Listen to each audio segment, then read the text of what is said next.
नमस्कार बहनों एवं भाइयों। आज मैं आप सबके लिए अपने भारत की राष्ट्रभाषा हिंदी के संबंध में विचार देना चाहूँगा और इसी के साथ ये भी आप सबके सामने रखूँगा कि भारत की अन्य भाषाएं हिंदी के साथ किस प्रकार संबद्ध है। बंधु, हर देश की अपनी राष्ट्रभाषा होती है। उस राष्ट्रभाषा में ही राष्ट्र अपनी भावनाएं व्यक्त करता है, अपनी क्रियाएं संपादित करता है और अपने विचारों का प्रचार प्रसार करता है। हिंदी को जब देश की राजभाषा के रूप में स्वीकृत किया गया तो उसका अभिप्राय और राष्ट्रभाषा का अभिप्राय दोनों एक साथ जुड़ गए। कोई भी देश अपनी राष्ट्रभाषा में ही अपनी सांस्कृतिक, आध्यात्मिक और समस्त प्रकार की तकनीकी उन्नति कर सकता है।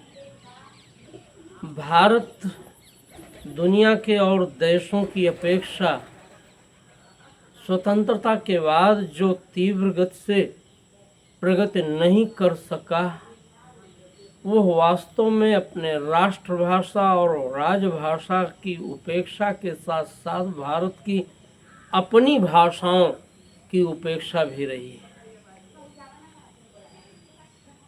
जब देश मुगलों के अधीन था तो भी भारत की राष्ट्रभाषा हिंदी थी, भले ही राजभाषा फारसी रही। जब ब्रितानियों का शासन इस देश पर आया तो भी भले ही अंग्रेजी इस देश की राजभाषा रही हो, लेकिन राष्ट्रभाषा तब भी हिंदी थी।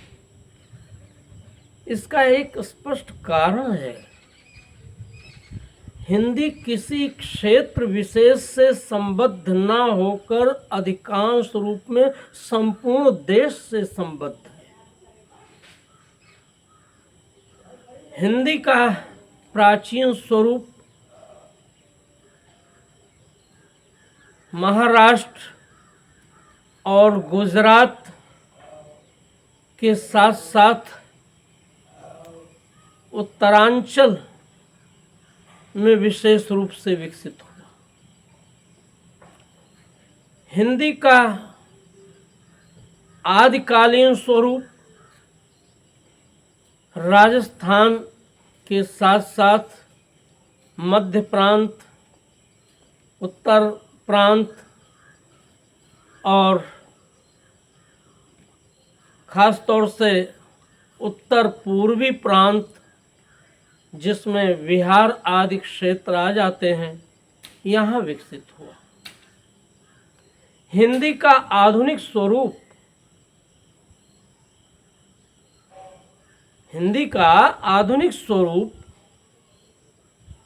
मुख्य रूप से बंगाल और आसाम की धरती में विकसित हुआ। ये अलग बात है कि भारतेंदु हरिश्चंद्र जी के नेतृत्व में जो हिंदी का राजभाषाई स्वरूप था, उसका विकास तेजी से भारत के उत्तर मध्य भारत में ही हुआ। इस प्रकार से हम कह सकते हैं कि हिंदी किसी एक क्षेत्र से विकसित न होकर संपूर्ण देश से विकसित हुई है, संपूर्ण देश में विकसित हुई है। और जब हम हिंदी की विभाषाओं की बात करते हैं तो उसमें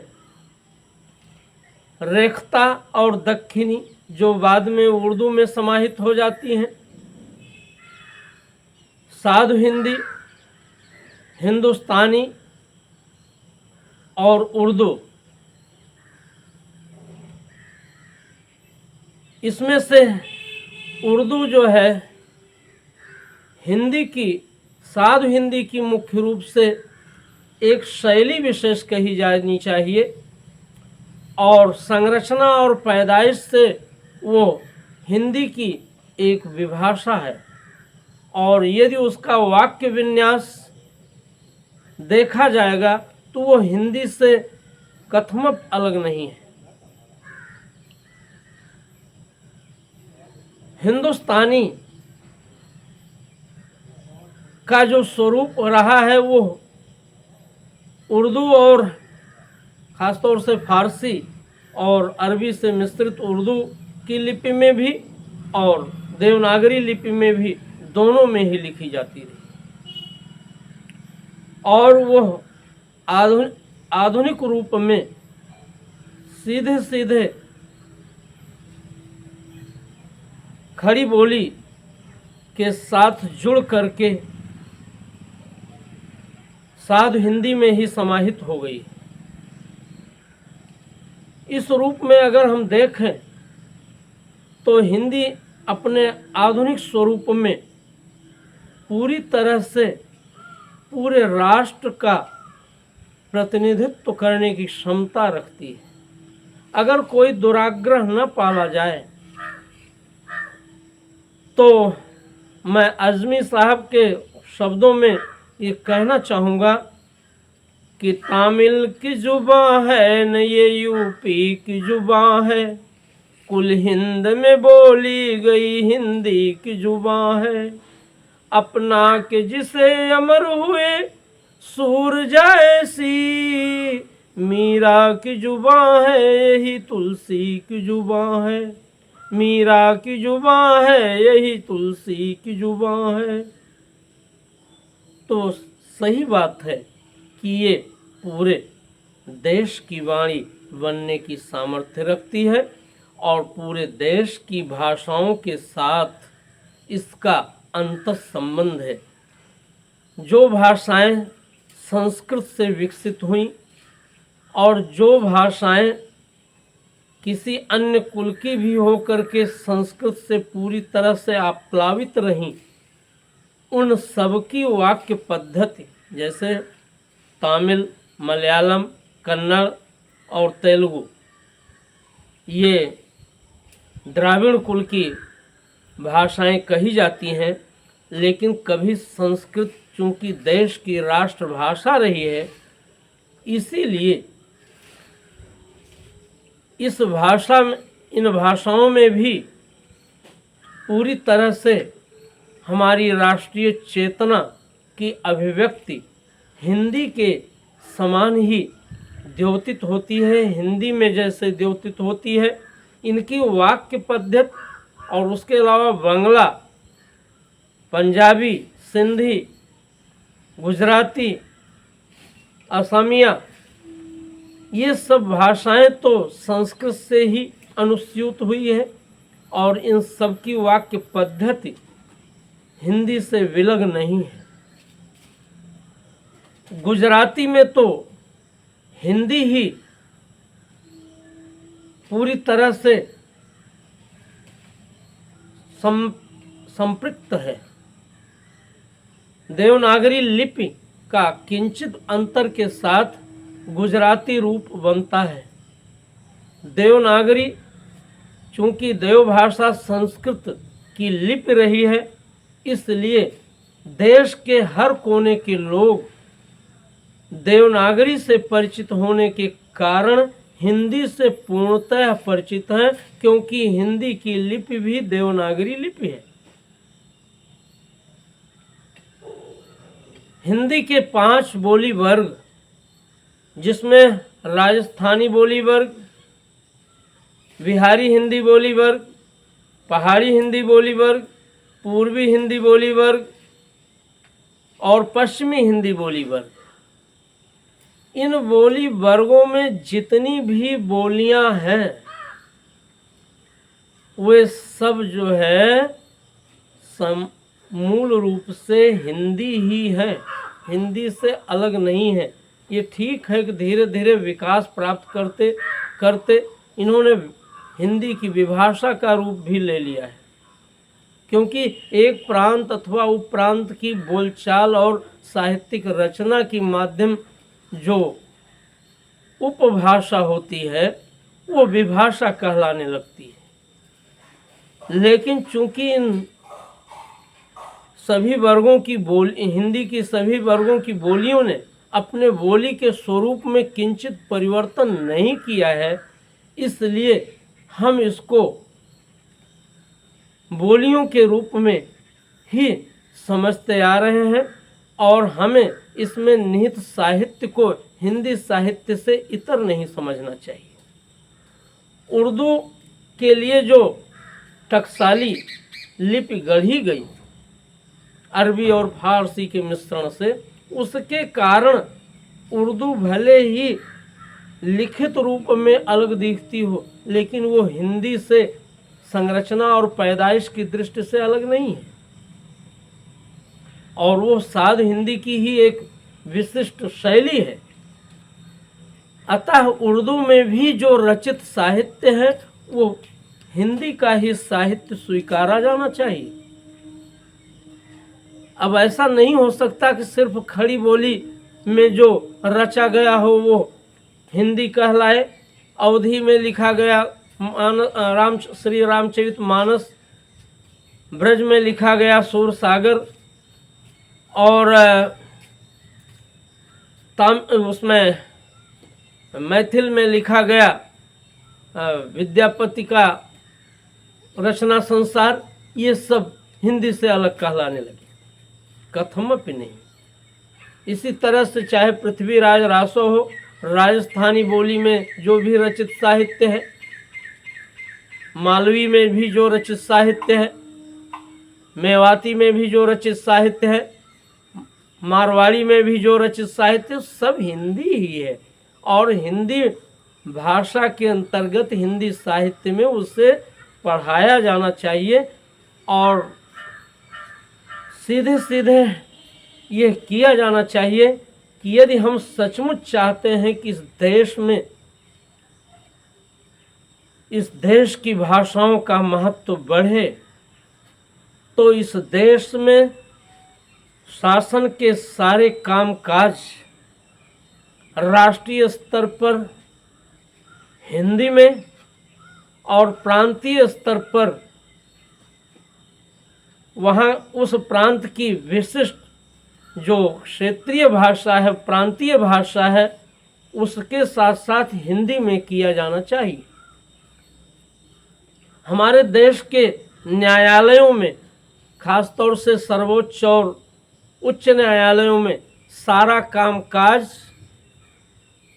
मुख्यतः हिंदी में और किसी प्रांत से संबद्ध यदि निर्णय हो तो उसको उस प्रांत की भाषा में भी लिख करके जनता तक पहुंचाया जाना चाहिए। अंग्रेजी भाषा को एक विदेशी भाषा के रूप में मात्र पढ़ने पढ़ाने का माध्यम बनाया जाए, लेकिन भारत के कामकाज की भाषा देश की भाषाओं में हो, हिंदी के साथ साथ प्रांतीय भाषाओं में हो और सभी प्रांतों के साहित्य एक दूसरे प्रांत के साहित्य में अनुदित किए जाएं और एक दूसरे से लोगों को परिचित कराया जाए। सभी प्रांतों के साहित्य को सभी प्रांत के लोगों तक पहुंचाने के लिए अनुदित करने की उचित व्यवस्था की जाए, जिससे कि हमारे देश में हमारे देश की भाषाओं का स्वरूप अंतर्राष्ट्रीय स्तर तक विकसित हो और स्वीकारा जाए। यह नहीं होना चाहिए कि हम अपनी भाषा पर न गर्व करके विदेशी भाषा में बोलना चालना और पढ़ाना पढ़ाना करके यह दिखाने की कोशिश करें कि हम सर्वश्रेष्ठ हैं। कोई भी देशवासी अपनी ही भाषा में अभिव्यक्ति दे करके श्रेष्ठ हो सकता है। हमारे देश में इतनी समृद्ध भाषाओं के होते हुए हम वैदेशिक भाषा की गुलामी में अज्ञानतावश दुराग्रहवश जो पल बढ़ रहे हैं, ये देश के लिए हितकर नहीं है और देश के सुख के लिए हितकर नहीं है। सभी प्रांतीय भाषाओं में तकनीकी शिक्षा को देने के लिए उस प्रांत की भाषा में और हिंदी भाषा में तकनीकी शब्दों को विकसित किया जाए और सारी पुस्तकें हिंदी में और उस प्रांत की भाषा में तकनीकी रूप से लिखी जाएं, चाहे वो चिकित्सा के क्षेत्र की हो, चाहे वो इंजीनियरिंग के क्षेत्र की हो या और दूसरे क्षेत्र की, जिससे यह देश और इस देश की भाषा दोनों समृद्ध हों।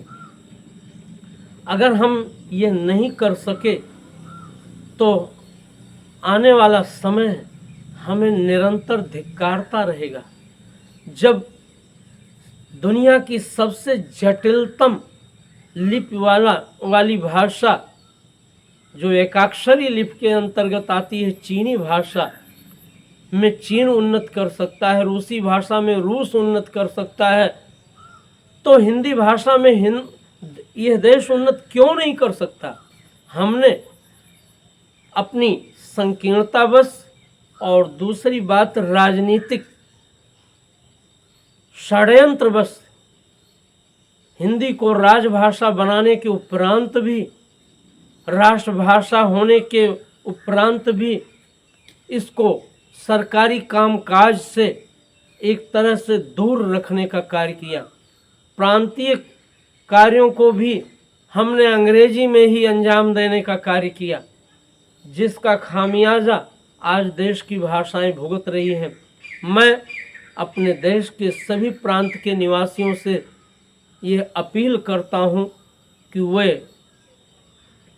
अपने अपने प्रांत की भाषा के साथ साथ हिंदी भाषा को हृदय से स्वीकार करें, क्योंकि यह उनकी अपनी भाषा है। उनकी संस्कृत भाषा की देवनागरी लिपि से युक्त उनकी अपनी भाषा है, इसलिए इसे अपनी भाषा के रूप में, अपनी भाषा की बहन के रूप में स्वीकार करके हिंदी को पूरे देश में व्यापक रूप से विस्तृत करने और सभी प्रकार के कार्यों की माध्यम भाषा बनाने का कार्य करें और साथ साथ में प्रांतीय भाषाओं के लिए भी प्रांत में सारे काम काज किए जाएं, बोलचाल में उसको अपनाया जाए, साहित्य में अपनाया जाए और तकनीकी ज्ञान और सब प्रकार के ज्ञान में उसे स्वीकार किया जाए।